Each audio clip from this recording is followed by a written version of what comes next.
I would think that, you know, part of it, too, part of the whole, I guess you'd say, serendipity or whatever the word would be, is having the people who you do cast in these parts.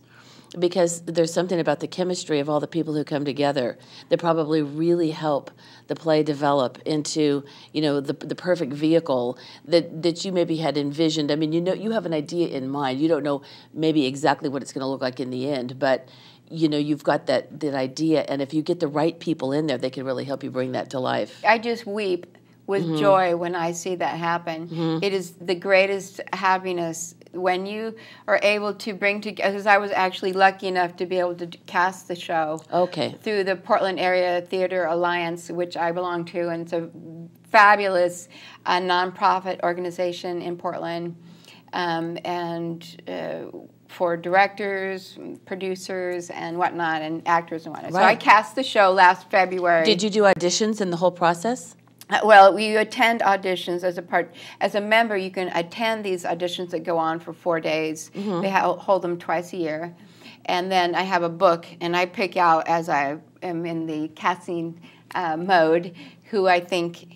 And then I had a couple of others that kind of fell through, and so the director helped me with a few of them. And then I was lucky enough to get Kevin Cook, who is one of Darcelle's leading drag queens in Portland, to play the part of Edward. Oh, okay, great. And he was fabulous, as well as the other cast members. I mean, they were, yes, it's wonderful to see real actors, professionals, bring life to your work. And I had many of the actors say that they love to work with new works because by the time they've been in acting maybe 10 or 12 years, they've already performed all of the ones that they're probably going to get cast in. And so it's nice to be a part of something new and different and help that come alive. So yeah, it's a great feeling, and so I love it, and that's why I've written so many more now. And some theater companies are really, they're really interested in bringing new work to the stage. Some theater companies prefer to go with, you know, maybe more familiar works, depends on the audience, it depends on where you are. So I guess it's great that you've found people that are willing to collaborate with you, and hopefully, you know, theater companies that want to produce. I think all of Oregon, and especially Yamhill County as well, I include that, they love the arts. Oh, yeah. And they want to participate in creating. And so we have this little hub in this whole area, northwest Portland, and northwest of U.S. in Oregon. And so, yeah, so one of the things in Portland is they have the Fertile Ground Festival every year, and I think this is going on the 4th year, and it's a citywide festival of only new works. If you can imagine, when we did Fighter Girl, there was 52 other new works going on at the same time. 52. That's incredible. I mean, that's amazing. And of course, they'll have it. I won't be participating this year in January, but it's a thing to go and see. And so, but now we have gallery theater. You know, they could do Fighter Girl, sure, or they could do Emma Lily if they have interest. So now, when do you? I mean, do you have any kind of a date in mind in terms of a month or a year that you think Emma Lily might be done? Well, okay, I have. Let me back up a little bit about producing. I was fortunate enough to get a grant to produce a staged reading because it was not a ticketed event. This one was not a ticketed event. But I also, through Regional Arts Culture Council in Portland, I was able to write another grant and get a fiscal sponsorship through the New York Foundation of the Arts. Great. Which enables me to now have, for this project, a nonprofit status. Oh, okay. So anyone who wants to contribute to Emma Lily through ArtSpire at New York Foundation of the Arts gets a tax write-off. Okay. And I have 3 years to fund this. So I have until 2014 if I want to produce this at the next level, workshop production. I have a budget. But it's also available to be submitted to festivals. So I have a long list of festivals. There's the New American Festival of New American Musicals in LA, which is really interested in Fighter Girl for this coming year. There's the Jaw Festival at Portland Center for the Performing Arts. The deadline's February 1st. I have to submit Emma Lily. And that's an adjudicated situation, and then they choose from the pile of plays, and then they hold a festival in July, which is free, by the way, if you ever want to see new works in the works. It's up there. And then there's the Bloomington Playwright Project, and that's the Joanne Woodward, and by the way, take notes, because anyone out there writing plays, this is all information that took me years to find out. Paul Newman Award.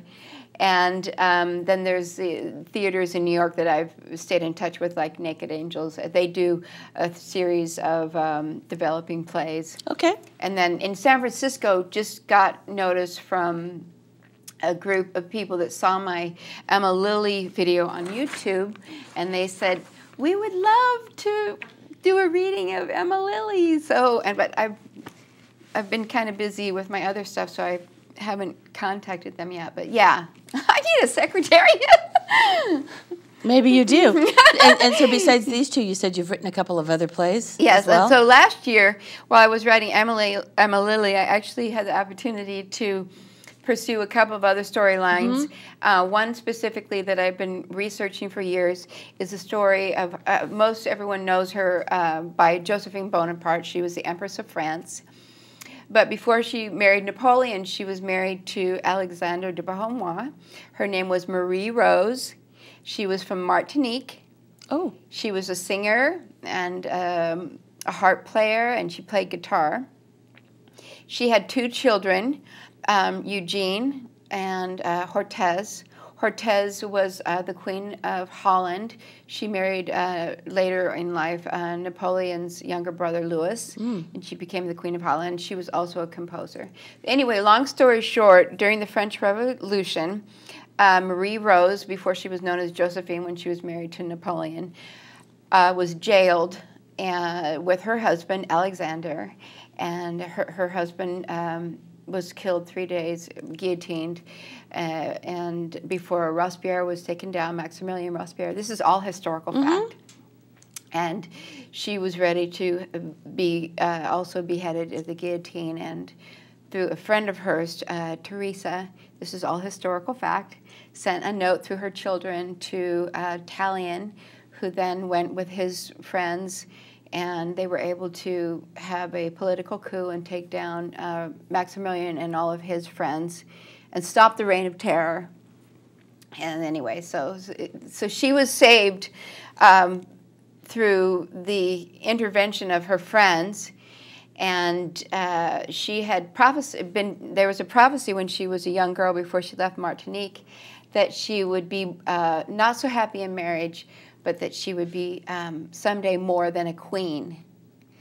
And so the end of my play has her, instead of going up the steps to the guillotine and being beheaded, she's being crowned by Napoleon as the Empress of France. So she's bowing, and everyone knows that famous painting of Josephine at the coronation. And so that's a really exciting play, and I hope to go to Paris next year and do a little bit more research. Oh my goodness, that's going to be a lot of fun. Wow.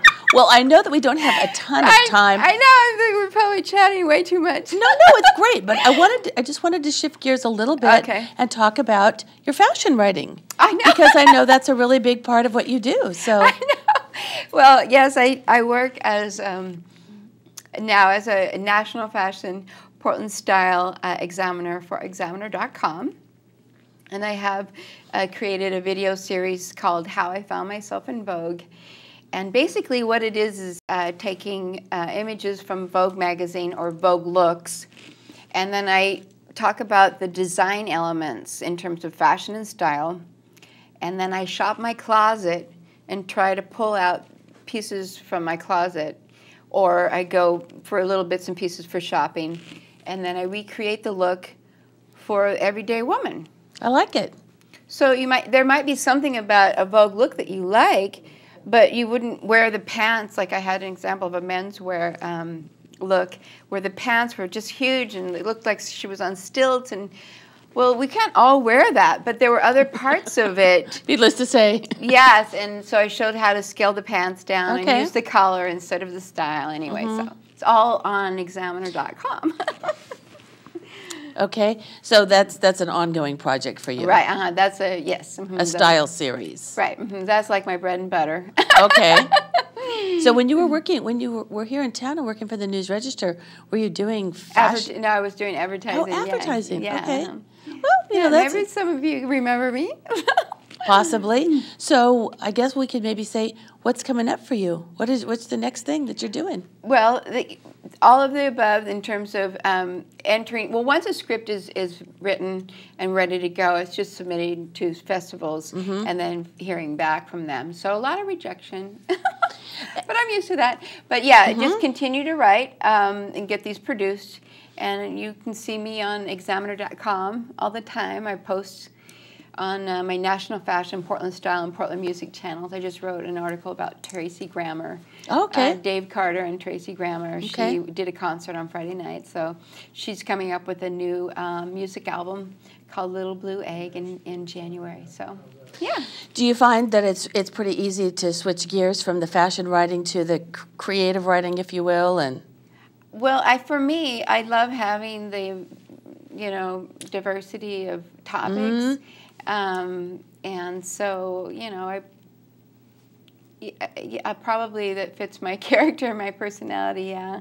So I don't know, I love all of it. And the quick little articles are fun and the long plays are fun too. They have a different texture and different rhythm. Yeah, right. a different rhythm.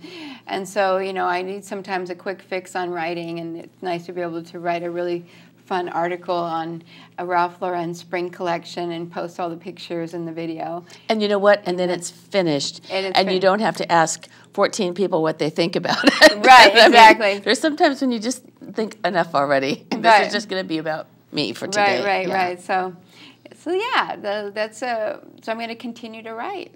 And continue to create things, and hopefully in 2012 I will see the production of Emma Lily and hopefully Fighter Girl on the stage. Not my production, but that would be something I would want to see happen like right away if anyone's interested. I mean, to some degree, it would be nice to just sort of let it go and it would be fabulous. It would be send it off into the world and let other theater companies take it on. Yeah. Right. I would love that. That would be just a great thrill, because I have also some other plays that I want to sort of work on, like the Citizen Rose and A Curse of the Argyle Diamond, which is that was set in Astoria, and I wrote that with the help of my mom last October, and that's a really fun play too. So it sounds like you don't lack for topics. No, not ever. I know. So that's what I want to say out there. If anyone's writing, you have a lot of stories. Just get that first one out. Doesn't matter if it's perfect, because if you let that effervescent bubbly come up, there's more. And collaborate with people who are really, really working in the industry, and get out there. Really, there's nothing stopping you. Any doubts, just bury them. Just let them go, and learn to rewrite. I rewrite everything. You know what? I want to tell you, thanks so much for being here today. Really appreciate it, Catherine, and I hope you'll come back again soon. Thank you so much, yes.